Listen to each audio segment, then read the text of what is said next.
والذي أرسل رسوله بالهدى ودين الحق ليظهره على الدين كله ولو كره المشركون.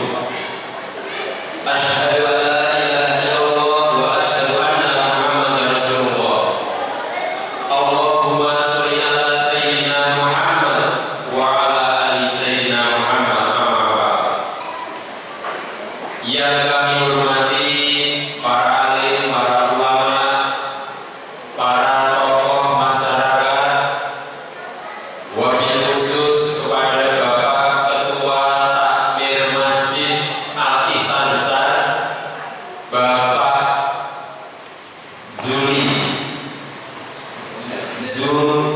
Zuliono, Bapak Zuliono, sarjana pendidikan Islam, yang kami hormati beserta jajaran bapak-bapak, ibu-ibu, adik-adik, hadirin wal hadirat yang tidak bisa kami sebutkan satu persatu.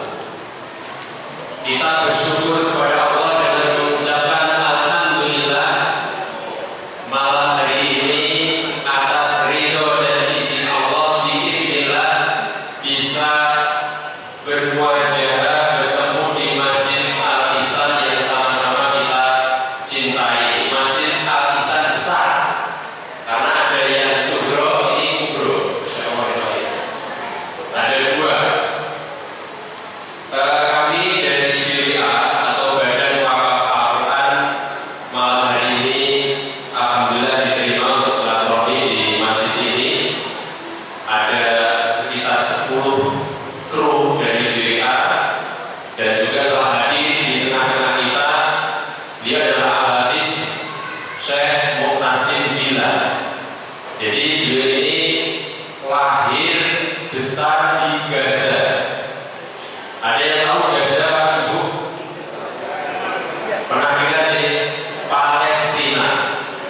Nah, kami sendiri selaku penanggung jawab Badan Wakaf Al-Quran di Kota Semarang dan sekitarnya yang dalam kesempatan hari ini melakukan safari dakwah bersama Syekh Muqtasim Billah. Bapak-bapak, ibu-ibu, hadirin wal hadirat, kami tidak akan berpanjang kata. Singkat kata bahwa BWA itu adalah sebuah lembaga filantropi Islam yang saat ini berada di lebih 32 kota, termasuk salah satunya berada di Kota Semarang yang areanya itu mulai dari Kendal sampai ke Pantura sampai ke Salatiga. Untuk kantor pusatnya berada di Tebet, Jakarta Selatan, dan insya Allah sudah berdiri sejak 2005. Concern membantu masyarakat di pulau-pulau terpencil, terluar, terpelosok di Indonesia, membantu wakaf Al-Quran. Dan juga kami mempunyai program yang lain, ada 7 program lainnya, ada wakaf listrik, air bersih, wakaf khusus dakwah, program Indonesia Belajar, termasuk wakaf khusus, dan juga program sedekah kemanusiaan dan zakat peer-to-peer. Jadi singkat cerita seperti itu. Nah, supaya hikmah acara malam hari ini, kita akan mendengar sambutan dan juga kalimat takdim dari Sohibul Hajat, Sohibul Bait, yakni pada Bapak Ketua Takmir Masjid Al-Ihsan Besar, kepada Bapak Zuli. Kami persilakan seluruhnya. Kepada Assalamualaikum warahmatullahi wabarakatuh. Bismillahirrahmanirrahim. Alhamdulillah. Alhamdulillahilladzi an'amana bi ni'matil iman wal islam. Assalatu wassalamu ala asyrafil anam sayyidil awwalin wal akhir wa ala alihi wa sahbihi dan nabil qulubi wal karamati. Yang terhormat dan sama-sama kita hormati, kita muliakan guru kita Syekh Muqtasim kaset hingga LC yang nanti insya Allah akan menyampaikan waidu hasanah dan lain-lain. Yang kami hormati semua sahabatku dari Safari Dakwah Al-Quran, Bapak Ibu jamaah semuanya yang tidak dapat kami sebutkan satu persatu, yang dimuliakan Allah Subhanahu wa Ta'ala. Yang pertama, tidak dirinya selalu memuji dan bersyukur kepada Allah. Pada malam hari ini kita bisa berkumpul di tempat yang mulia dengan niat dan amalan yang mulia. Mudah-mudahan semua kemuliaan ini menjadi amal soleh yang besok akan menjadi pembela di saat kita diakhiri oleh Allah Subhanahu wa Ta'ala. Sholawat masalah semoga selalu tercurahkan kepada Kanjeng Rasul Muhammad Sallallahu Alaihi Wasallam. Bapak Ibu jamaah semua yang dimuliakan oleh Allah, yang pertama kami mengucapkan terima kasih atas nama pengurus Masjid Al-Ihsan untuk kerapihan Bapak Ibu semuanya di masjid ini. Mudah-mudahan kerapihan panjenengan semuanya dicatat sebagai amal ibadah. Amin ya rabbal alamin. Yang kedua, kami mohon maaf yang sebesar-besarnya bila mana di dalam kerapihan panjenengan ada yang kurang pas atau kurang berkenan di hati para jamaah. Kami atas nama pengurus masjid mohon maaf yang sebesar-besarnya. Dan yang ketiga, bahwasanya kumpulnya kita pada malam hari ini dekat dengan Al-Quran, maka kita teringat dengan sabda Rasulullah, al-jannatu mustaqarrun ila arba'ati nafar, bahwa surga itu akan mencari, merindukan 4 golongan manusia. Kalau manusia mencari surga itu manusia biasa, tetapi ini ada manusia yang mencari surganya oleh Allah. Itulah manusia yang mulia. Yang pertama, ta'amil Quran, orang yang terbiasa membaca Al-Quran. Mudah-mudahan duduknya kita, merenungnya kita, hidup kita pada malam hari ini bagian daripada memuliakan Al-Quran. Amin ya rabbal alamin. Demikian sambutan kami atas nama pengurus Masjid Al-Ihsan. Lebih kurang mohon maaf. Wabillahi taufiq wal hidayah. Wassalamualaikum warahmatullahi wabarakatuh.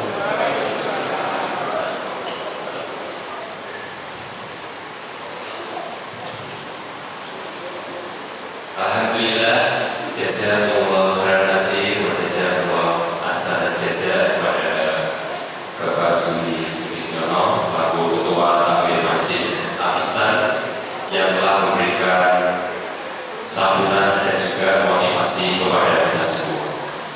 Bapak dan Ibu hadirin wa hadirat yang berbahagia, sebelum kita sama-sama menyimak mauidhah hasanah oleh Syekh Mutasibillah, kita akan melihat terlebih dahulu sebuah tayangan video profil singkat beliau.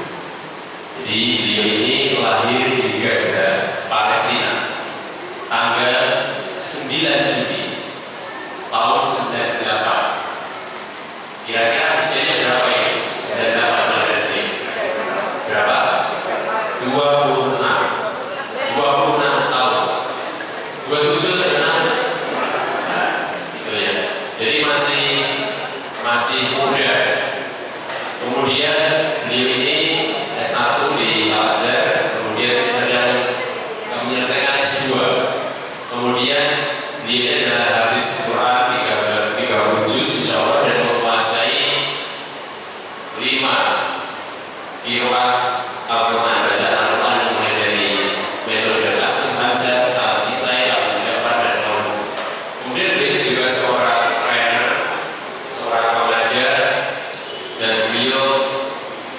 garis, punya santri-santri pelajar yang ada di Indonesia, dan insya Allah beliau sudah lancar bahasa Indonesia karena memang punya garis-garis yang ada di Indonesia. Baik, kita lihat terlebih dahulu sekilas ya profil beliau ini, bisa kita simak.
Siapa yang membaca satu huruf dalam Al-Quran ini akan mendapat satu pahala, dan satu pahala adalah kali 10 pahalanya.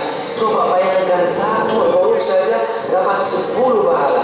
Bagaimana kalau saya tidak membaca saja, tapi saya membagi Al-Quran kepada orang yang butuh, yang tidak bisa punya Al-Quran ini, lalu dia baca juga, saya dapat pahala saya dan pahala orang yang saya wakaf Al-Quran kepada dia. Shadaqa Rasulullah sallallahu alaihi wasallam.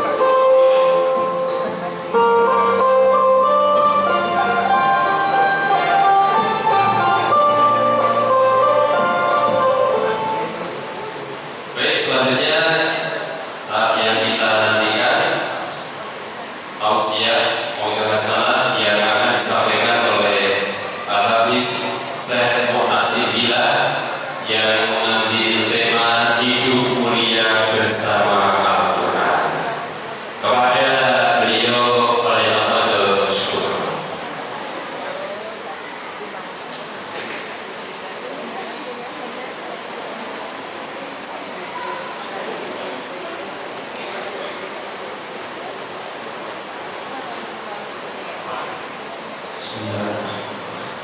Assalamualaikum warahmatullahi wabarakatuh.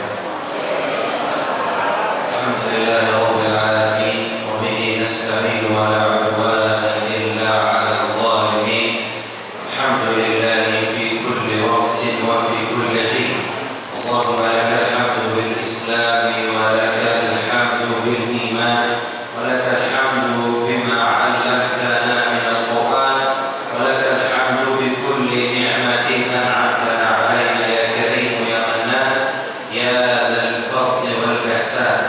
والصلاة والسلام على أشرف الخلق وخير الأنام سيدنا ومولانا وحبيبنا محمد وعلى آله وصحبه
itu dikasih gelar oleh Nabi SAW, gelarnya Sayyidul Qurra. Sayyidul Qurra, pemimpin para qurra atau para qari'ul Quran, orang yang baru pertama membaca Al-Quran setelah Nabi SAW sampai akhir zaman, yaitu Ubay bin Ka'ab, dan beliau akan masuk surga. Gelarnya tetap Sayyidul Qurra. Tidak ada orang muslim pun yang lidahnya bisa membaca Al-Quran seperti Ubay bin Ka'ab radhiyallahu anhu. Padahal ada banyak sahabat Nabi yang mereka masya Allah profesional qari'ul Quran, kayak sahabat Nabi Abdullah bin Mas'ud, Abdullah bin Abbas, dan Ali bin Abi Thalib, dan Zaid bin Thabit radhiyallahu anhum jami'an. Tetapi pimpinan mereka semua adalah Ubay bin Ka'ab. Datang kepada Nabi, wahai Rasulullah, aku setiap hari doa kepada Allah Subhanahu wa Ta'ala untuk mendapatkan kebutuhanku, dan aku juga bersalawat kepadamu. Tetapi harus saya berapa bersalawat kepadamu? Setengah doaku, atau sepertiganya, atau seperempatnya, atau semua? Aj'alu laka min salati alaik. Nabi SAW menjawab, terserah wahai Ubay. Kalau salawat kepadaku sedikit, ini baik, dan jika Anda menambah, Allah akan menambah kepadamu. Maka Ubay, berarti aku bersalawat kepadamu seperempat doaku yang saya setiap hari doakan.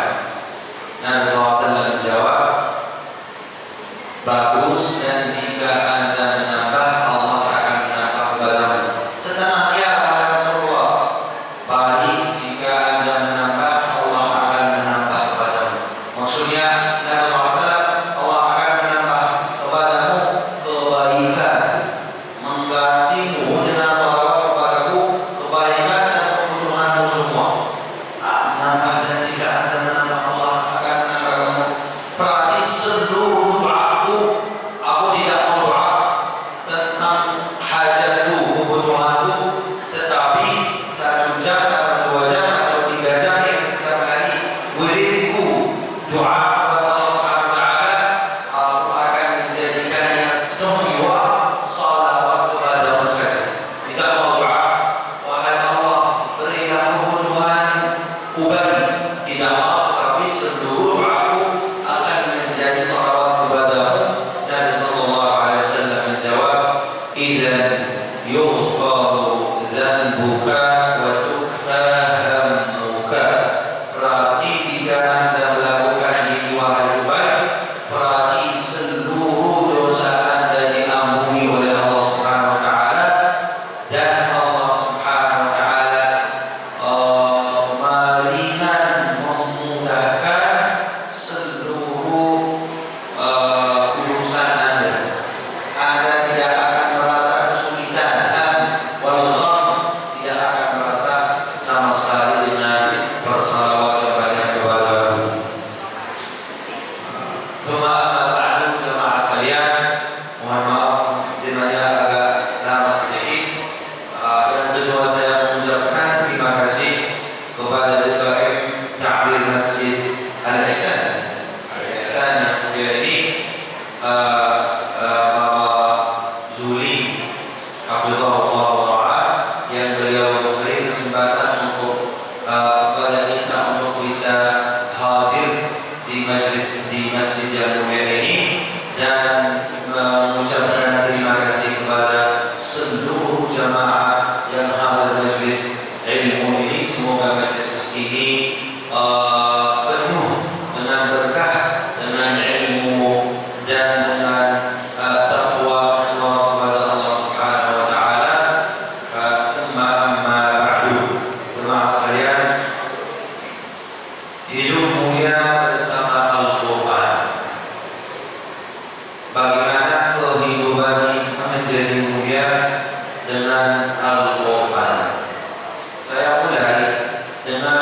beberapa manfaat Al-Quran yang kita sebagai orang Muslim bisa mendapatkannya. Ada beberapa manfaat yang kita mencari manfaat itu dalam Al-Quran dan dalam hadis-hadis Nabi SAW, dan ini merupakan kata ulama Al-Quran. Tapi sebelumnya saya tidak lupa kata Syekh Muhammad Ratib An-Nabulsi. Syekh Muhammad Ratib An-Nabulsi salah satu ulama Al-Quran zaman ini. Beliau orang negara Syria dan beliau punya tafsir Al-Quran. Jadi beliau itu bisa insyaallah menjelaskan ayat-ayat Al-Quran, dan beliau juga alim bahasa Arab.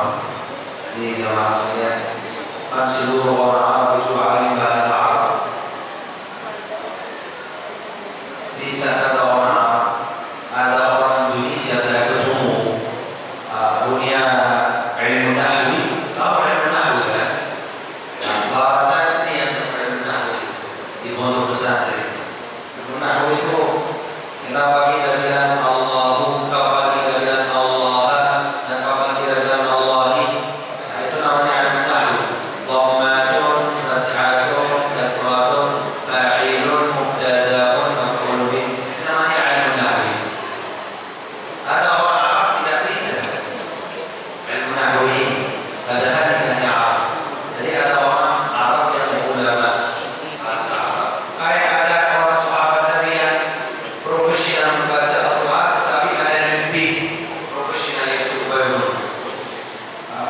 Beliau berkata, Syekh Muhammad Ratib An-Nabulsi, man arada dunya fa'alaihi bil-Quran. Barang siapa yang ingin mendapatkan dunia dan mencari manfaat dunia, maka alaihi bil-Quran, maka harus dia mendekat dirinya dengan Al-Quran, atau dia memegang Al-Quran. Wa man arada al-akhirata fa'alaihi bil-Quran, dan barang siapa yang mencari akhirat, mencari kemenangan akhirat, maka dia harus kerja atau memegang Al-Quran. Wa man arada dunya wal akhirah fa'alaihi bil-Quran, dan barang siapa yang mencari kemenangan dunia dan akhirat juga, maka harus kerja bersama Al-Quran. Berarti jemaah sekalian, kehidupan orang Muslim jika jauh dari Al-Quran itu seperti kehidupan hewan, jemaah sekalian. Mohon maaf, ini firman Allah Subhanahu wa taala. Orang meskipun Muslim, mukmin dengan Allah Subhanahu wa taala, jika jauh saja dari Al-Quran, kehidupannya kayak hidup hewan. Allah Subhanahu wa taala berfirman, lahum qulubun la yafqahuna biha. Mereka mempunyai hati atau jantung yang tidak, atau akal yang tidak punya pemahaman Al-Quran. Lahum qulubun la yafqahuna biha, tidak berfaqah ilmu Allah Subhanahu wa taala. Walahum a'yunun la yubsiruna biha, dan mereka punya mata yang tidak melihat.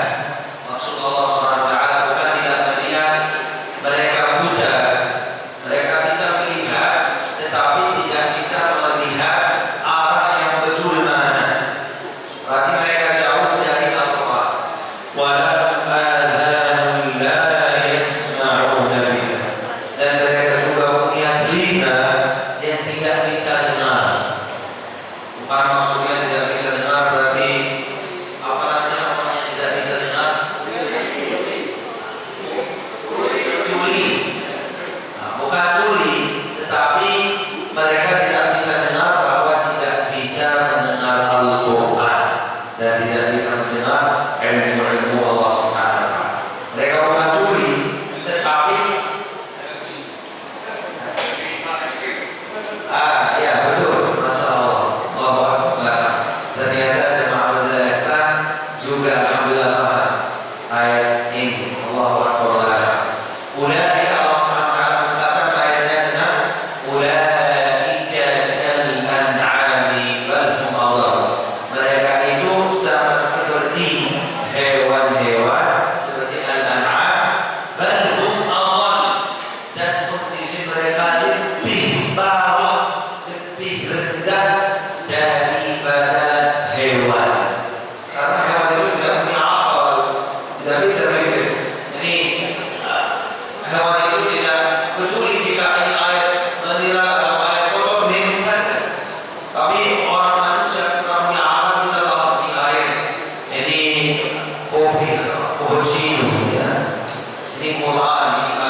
manfaat di akhirat. Yang pertama kata para ulama, Al-Qur'anu sa'adatun fid dunya. Sa'adatun fid dunya wa barakatun fir rizq wa salahun fid dzurriyyah wa nurun fil qabri wa syafa'atun yaumal qiyamah. Ini tiga di dunia dan dua di akhirat, dan ada satu lagi juga di akhirat, tapi ini setelah kita lulus akhirat, ini di surga. Wa rif'atun fi darajatil jannah. Satu-satu aja. Yang pertama, Al-Qur'an sa'adatun fid dunya. Seluruh kebahagiaan dunia hanya kita bisa mendapatkannya dari Al-Quran. Allah Subhanahu wa ta'ala, ini bukan kata saya atau kata ulama, tetapi firman Allah Subhanahu wa ta'ala ayat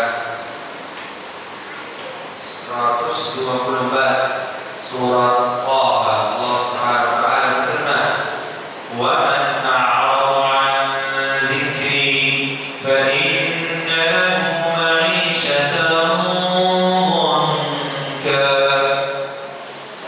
Dan barang siapa yang meninggalkan peringatanku akan menghadapi kehidupan dhanka, akan mengalami kehidupan dhanka. Dhanka itu, jika saya bertanya pada orang-orang di Indonesia yang lancar bahasa Arab, dhanka itu artinya apa? Tidak akan tahu. Bahkan jika saya bertanya kepada orang Arab sendiri, kata dhanka itu artinya apa? Pandiannya tidak akan tahu.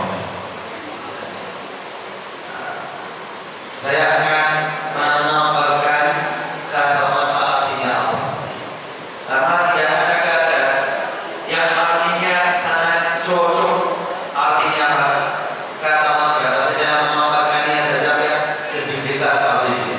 Jadi dhanka itu sangat susah dan sangat sulit. Orang yang meninggalkan peringatan Allah Subhanahu wa ta'ala adalah Al-Quran maksudnya. Ini peringatan Allah Subhanahu wa ta'ala. Wa man a'rada 'an dzikri, zikrullah. Gimana kita tahu bahwa zikir itu merupakan Al-Quran? Karena Allah Subhanahu wa ta'ala berfirman dalam surat Al-Hijr, "Inna nahnu nazzalna al-dzikra wa inna lahu lahafidhun." Dan kami sungguh kami telah turunkan al-dzikr. Apa yang Allah turunkan? Al-Quran. Itu al-dzikr. Wa man a'rada 'an dzikri fa inna lahu ma'asyatan. Apakah jemaah sekalian tahu apa yang terjadi di Gaza sekarang?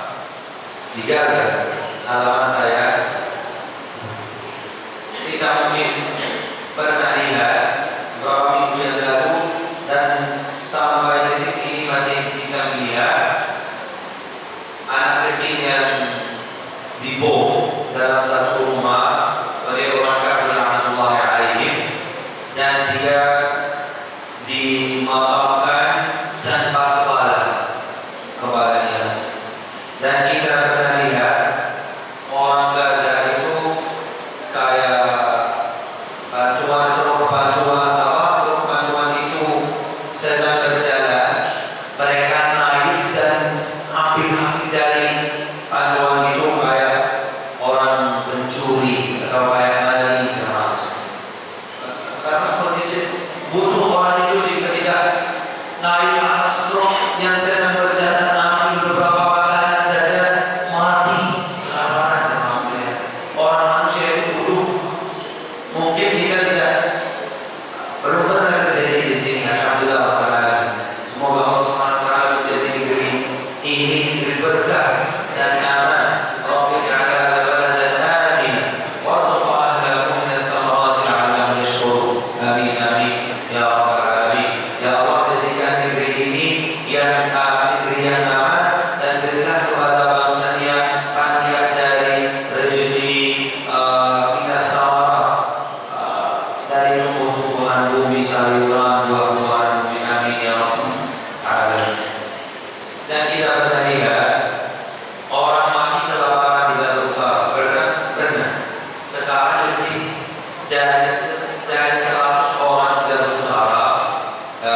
sejak bulan Maret kemarin, jadi mungkin selama 6 bulan ini 100 orang mati karena kelelaparan. Kita lihat badannya gimana, bahkan tulangnya muncul, tulangnya tidak ada daging sama sekali. Dari ada anak siapa namanya itu, dari 50 kilo sampai 18 kilo. Dari 50 ada kemudian sebelum dan setelah 50 kilo akhirnya jadi 18 kilo, akhirnya mati kelelaparan. Apapun yang kita lihat di Gaza sekarang itu namanya kondisi bangka. Berarti biar kita paham kata bangka apa saja artinya. Ini kehidupan ibu saya, ayah saya, kakak, adik yang mereka masih di Gaza Utara sekarang itu bangga. Sehingga ayah saya bilang badan kita kering, tubuh kita kering, karena setiap hari kita hanya makan kaleng-kaleng itu, kaleng besi itu yang dijatuhkan oleh pesawat. Karena di Gaza Utara itu tidak ada akses masuk bantuan, harus kita punya orang di Gaza Utara langsung sana yang bisa membantu.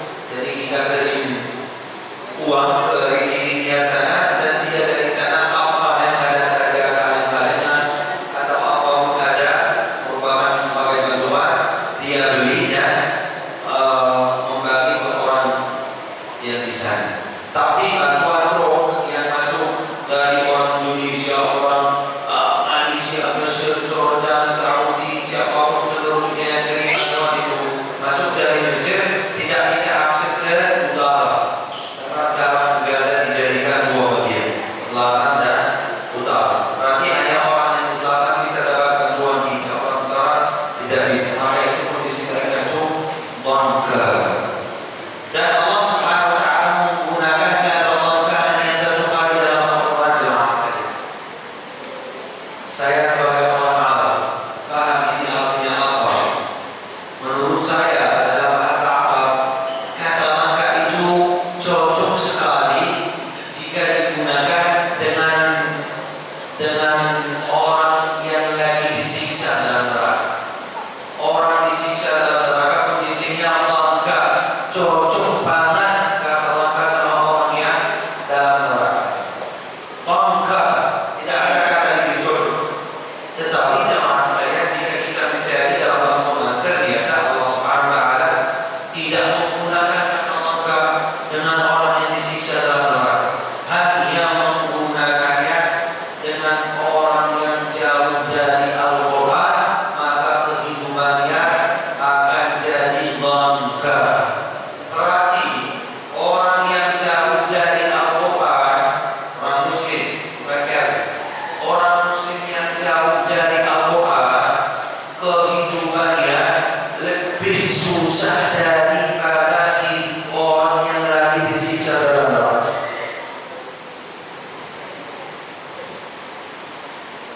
Ngerti jemaah sekalian semua? Jadi sebenarnya kita tanpa Al-Quran, kita tidak lebih rendah dari hewan, jemaah sekalian. Orang muslim tanpa Al-Quran kondisinya begitu. Ini yang kedua, seluruh kebahagiaan dunia hanya bersama Al-Quran, sa'adatul wujud. Dan yang kedua, wa barakatun fir rizq. Dengan Al-Quran dapat berkah, dapat rezeki yang berkah. Seluruh rezeki Anda akan menjadi berkah hanya bersama Al-Quran. Jangan mencari rezeki yang lebih berkah jauh dari Al-Quran. Apa maksudnya rezeki yang berkah? Mungkin orang setiap hari membaca Al-Quran terus,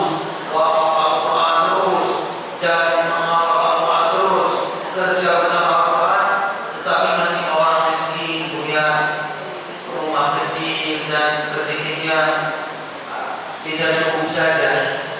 Bagaimana itu?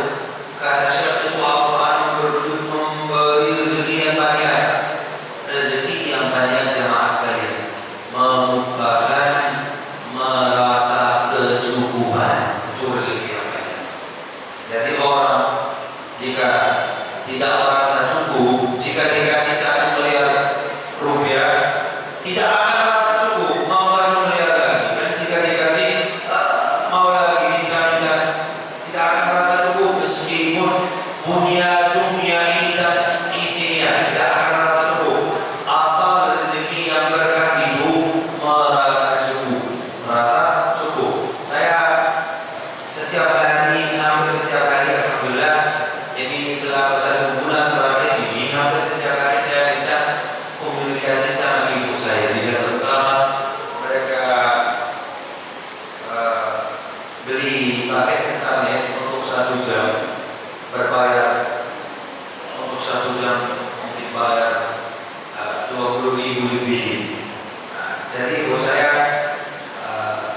ilmu saya WA, saya tanya gimana kabarnya Bu? Katanya alhamdulillah. Padahal saya sendiri tahu bahwa mereka selama 6 bulan hanya makan ayam 1 kali dalam 6 bulan. Mereka hanya makan ayam 1 kali. Itu sebelum 2 minggu kita kirim bantuan dari BWA merupakan uang tunai, dan ibu saya salah satu orang yang mendapatkan bantuan itu dari BWA. Bisa ini 1 ekor ayam seharga 200 shekel. Shekel itu mata uang Israel. Karena kita masih pakai mata uang Israel, kita belum bisa menjadi negara yang merdeka sendiri. 200 shekel itu sama dengan 1 juta rupiah.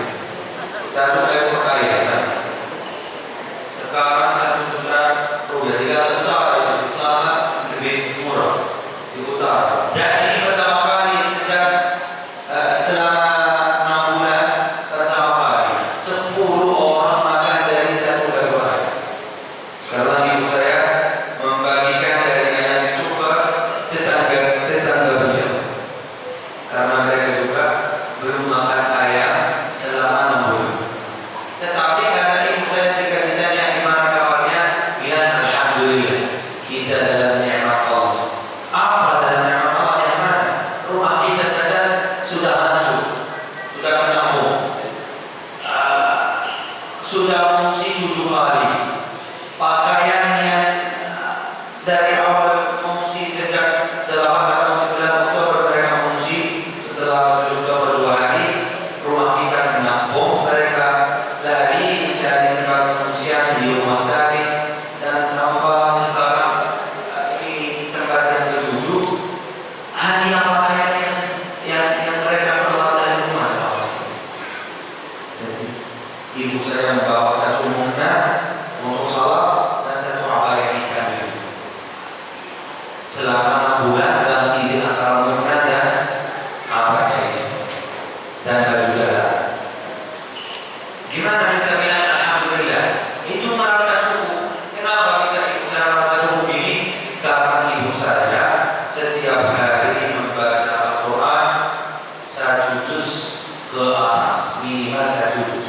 Jadi ibu saya punya Al-Quran yang kecil ini, bukan yang 30 juz. Al-Quran yang ada hanya surat Al-Kahfi, Al-Waqi'ah, Yasin, Al-Rahman, Al-Mulk, beberapa surat ini. Ini sedekah jariyah, merupakan wakaf dari atas nama paman saya almarhum, saudara dari ibu almarhum. Kita bikin wakaf Al-Quran atas nama beliau. Ya, setiap orang membaca Al-Quran ini pahalanya insya Allah akan akan salurkan kepada beliau. Meskipun beliau dalam kubur, tapi pahalanya tetap diberikan dari bacaan Al-Quran ini. Ibu saya setiap hari membaca ini supaya pahalanya bisa saudara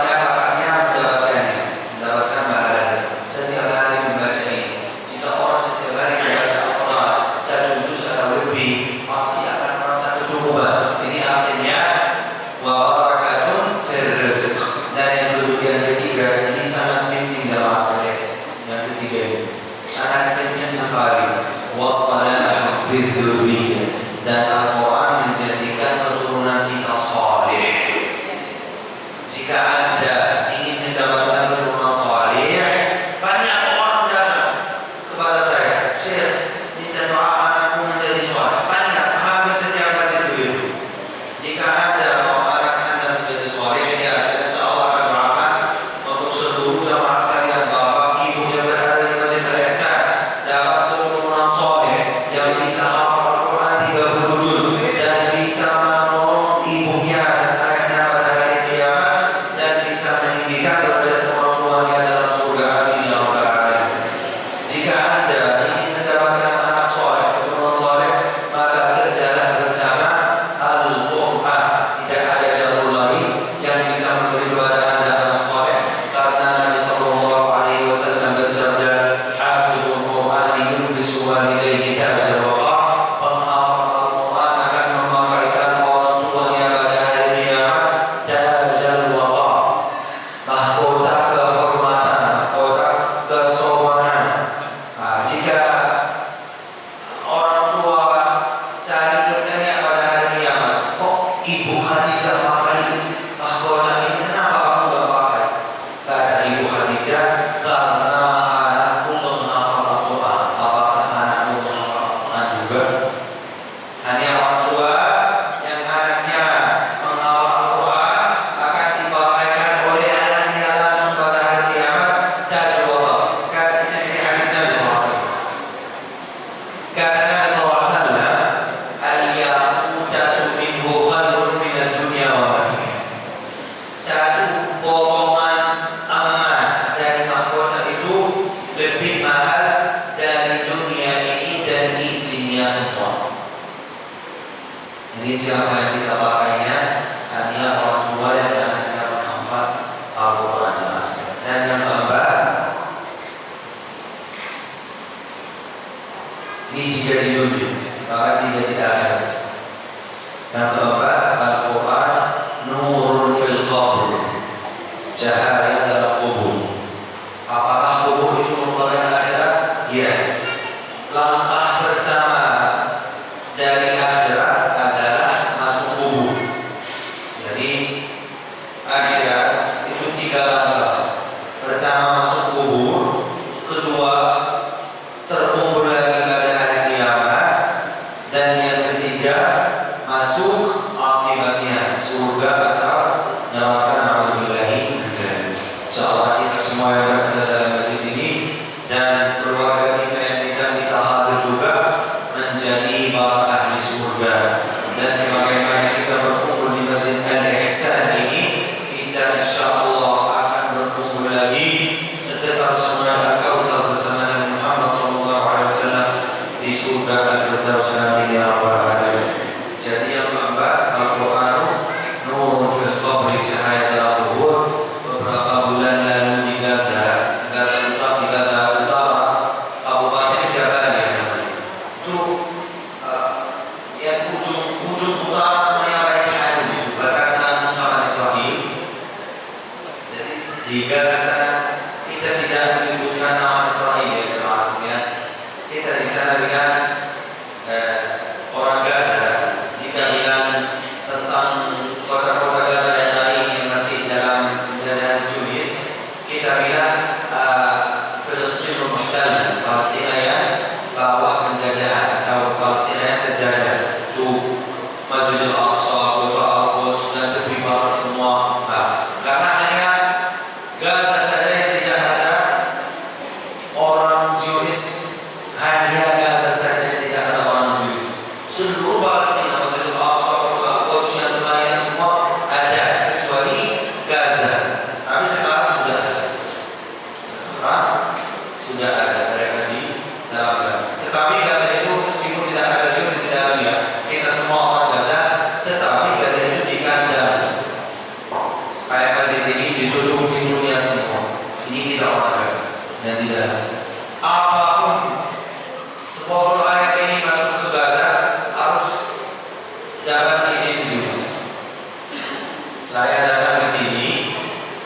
sebagai mahasiswa S2 dapat beasiswa, saya dapat izin Zionis. Masih ada di tempel belakang KTP saya, setuju Zionis, kamu boleh keluar dari Gaza.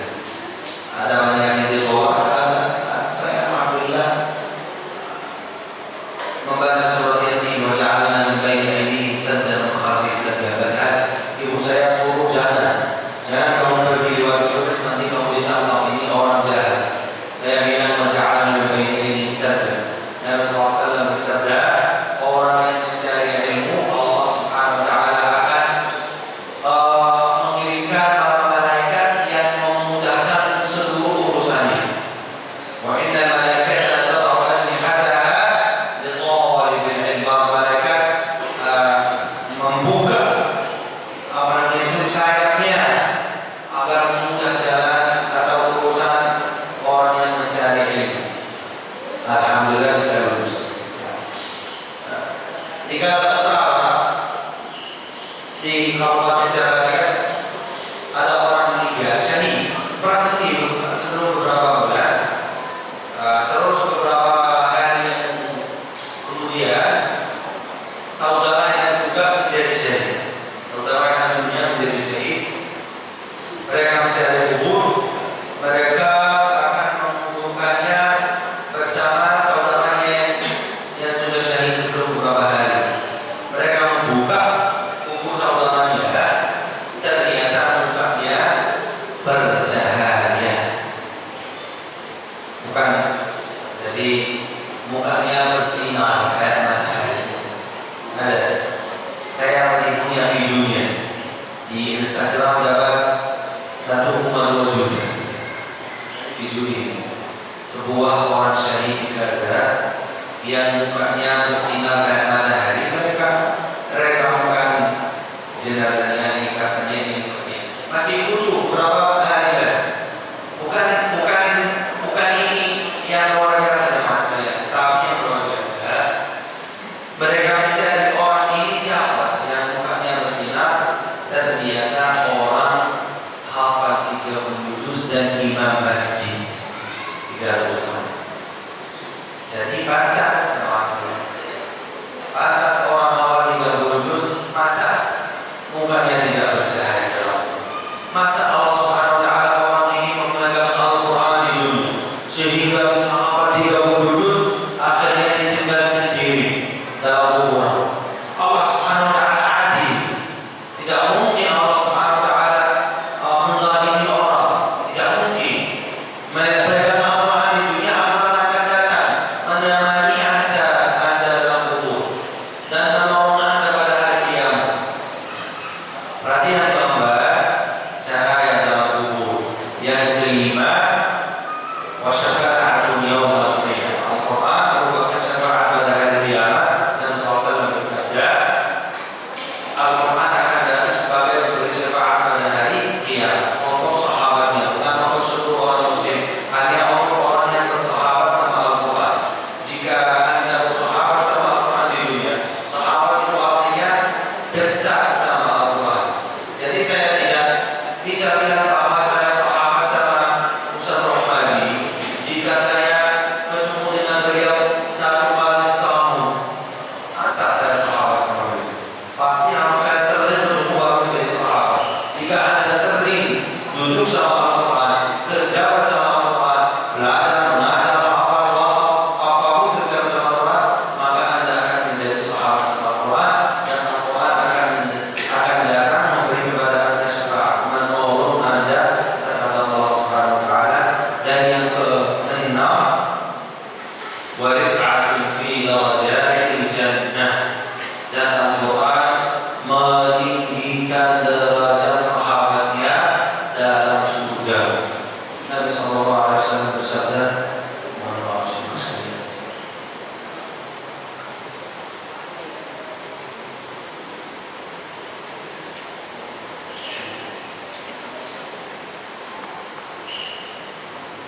Nabi SAW bersabda, yuqalu liqari'il Qur'ani iqra' warqa. Allah Subhanahu wa ta'ala memanggil para penghafal Al-Quran ketika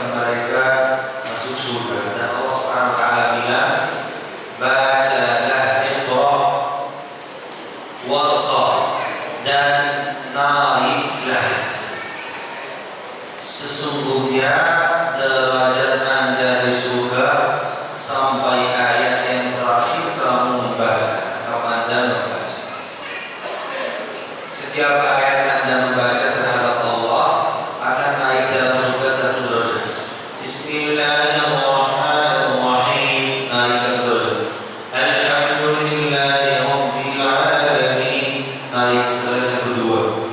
Sampai bisa membaca 30 juz, bisa naik sampai surga yang paling tinggi ke 6236. Itu seberapa ayat Al-Quran. Jadi Al-Quran meninggikan derajat kita di surga jika kita menghafal 30 juz. Jika kita tidak menghafal 30 juz, lagi tua, lagi sibuk, lagi urusan dunia banyak, atau lidahku tidak lancar berbahasa Arab, makharijul huruf agak susah, terus gimana caranya? Seperti ini anak-anak santri masih ada waktu agar menghafal 30. Tapi bapak-bapak, ibu-ibu, kasihan, mana bisa naik sehingga surga yang paling tinggi dan bisa bertemu dengan Nabi Muhammad SAW jika tidak bisa membaca dan naik. Caranya jemaah sekalian mudah saja. Jika Anda sebagai orang tua tidak mampu menghafal 30 juz, maka Anda bantulah orang lain untuk menghafal 30 juz. Jika Anda memberi fasilitas, membantu, menyiapkan orang agar menjadi penghafal Al-Quran, seolah-olah Anda sendiri yang menghafal Al-Quran. Ini bukan kata saya jemaah sekalian, ini sabda Nabi SAW. Nabi SAW bersabda, "Ad-dallu 'alal khairi kafa'ilihi." Orang yang mengajak kebaikan akan mendapatkan pahala persis seperti pahala orang yang diajaknya. Jika saya mengajak ibu Aisyah menghafal 30 juz, seolah-olah saya sendiri yang menghafal 30 juz. Dan Nabi SAW bersabda, "Man jahaza ghaziyan fi sabilillah faka'annama ghaza." Saya menutup dengan hadis ini. Barang siapa yang menyiapkan mujahid di jalan Allah, seakan-akan dia sendiri yang berjalan di jalan Allah tanpa dia berangkat ke sana. Dan barang siapa yang menyiapkan para penghafal Al-Quran, seakan-akan dia sendiri yang menghafal Al-Quran tanpa dia menghafal Al-Quran. Jadi tidak usah hafal 6.236 ayat, tapi jadikanlah orang lain menghafal 6.236 ayat. Caranya gimana? Caranya wakaflah Al-Quran kepada orang lain. Orang ini insya Allah mampu menghafal dan pahalanya termasuk dalam timbang pahala Anda. Dan bukan hanya jika dia hafal Anda akan mendapatkan pahala. Jika dia membaca saja Anda akan dapatkan. Jika dia membaca satu huruf, Anda akan mendapatkan 10 pahala. Setiap huruf 10 pahala. Bayangkan orang yang mendapatkan wakaf dari wakafan Anda setiap hari membuka Al-Quran dan dia membaca